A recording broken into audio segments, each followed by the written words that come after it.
आप जब बीजेपी पर हमला करते हैं उतना ही तीखा हमला आप कांग्रेस पर भी करते हैं, जबकि आप ये मानते हैं कि कांग्रेस एक सेक्युलर पार्टी है। अगर आप मानते हैं तो फिर आप उनके बुरे काम गिनाते हैं मुसलमानों के लिए। अच्छे काम मैं गिनवा रहा हूं, नहीं, आप उसको एक्नॉलेज भी नहीं कर रहे। देखिए, अच्छे काम आप बात जब कर रहे हैं ना, मैं मुसलमानों के लिए सुन लीजिए।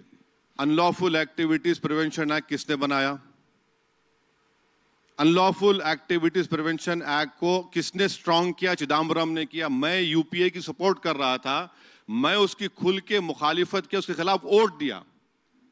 फिर जब अमित शाह होम मिनिस्टर बने 2019 में, पहला बिल लेकर आए यूएपीए को और उन्होंने अमेंडमेंट किया। किसने सपोर्ट किया? कांग्रेस ने, समाजवादी पार्टी में। आज वही लॉ के तहत कितने दिल्ली के बच्चे जेलों में सड़ रहे हैं, 5-5 साल, साढ़े 4 साल। बताइए आप क्या बोलेंगे इसको? तो भाई जो सच्चाई है, देखिए, किसी की आप तारीफ जब करते हैं ना, तो हाँ ये अच्छा हुआ है और ये इनके गलत कारनामे थे। ऐसा लग रहा है पछतावा है असदुद्दीन ओवैसी के मन में कांग्रेस पार्टी को सपोर्ट करने का। 2008 में सपोर्ट किया था ना आपने? नहीं, 2004 से 2012 तक वो जो फेमस न्यूक्लियर डील हुई थी, उस वक्त भी हम सपोर्ट किए। अब नहीं मालूम वो न्यूक्लियर डील का क्या हो रहा है, किधर है। आपको पछतावा है क्या कांग्रेस को सपोर्ट करने का? नहीं, कोई पछतावा नहीं है, बिल्कुल नहीं है। हम अपनी पूरी पार्टी, हमारी फैसला ली थी, हम सपोर्ट किए। जो गलत हुआ वो तो गलत तो बोलना पड़ेगा। सपोर्ट क्यों किया था ओवैसी साहब ने कांग्रेस को? यूपीए में क्यों शामिल हुए थे?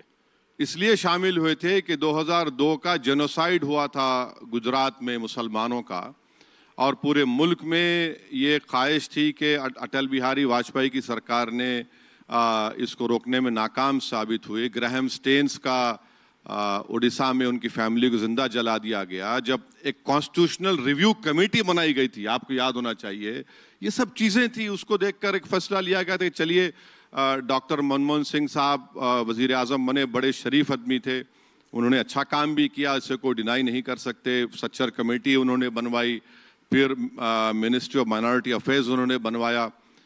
उनका जो पहला टर्म था बहुत अच्छा था, सेकंड टर्म में ज्यादा कुछ नहीं कर सके। तो आपने कब यूपीए से अपना रिश्ता तोड़ा? 2012 में। 12 में। और वजह क्या रही? ट्रिगर पॉइंट क्या था? ट्रिगर पॉइंट ये थी कि उस वक्त के अर्सवाइल आंध्र प्रदेश में, हैदराबाद में कम्युनल इंसिडेंट्स और राइट्स हो रहे थे। एक वक्त ऐसा आया हैदराबाद में कि रात में जो कोई लोग मैरिज को जाते थे और निकलते थे, तो ऑटो में एक ग्रुप था, जाकर चाकू मार के भागता था। तो 8, 9, 10 दिन तक कंटिन्यूस कहीं ना कहीं स्टैबिंग्स हो रहे थे, और हम बार बार इनसे कह रहे थे कि रोकिए, इन चीज़ों को रोकिए आप। और बहुत लॉ एंड ऑर्डर ख़राब हो गया जब ये किरण कुमार रेड्डी की सरकार थी वहाँ पर उस वक्त। वो बाद में बीजेपी में चले गए, फिर अपनी पार्टी बनाए, पार्टी का निशान उन्होंने चप्पल लिया, और फिर उसके बाद अब दोबारा कांग्रेस में आ गए।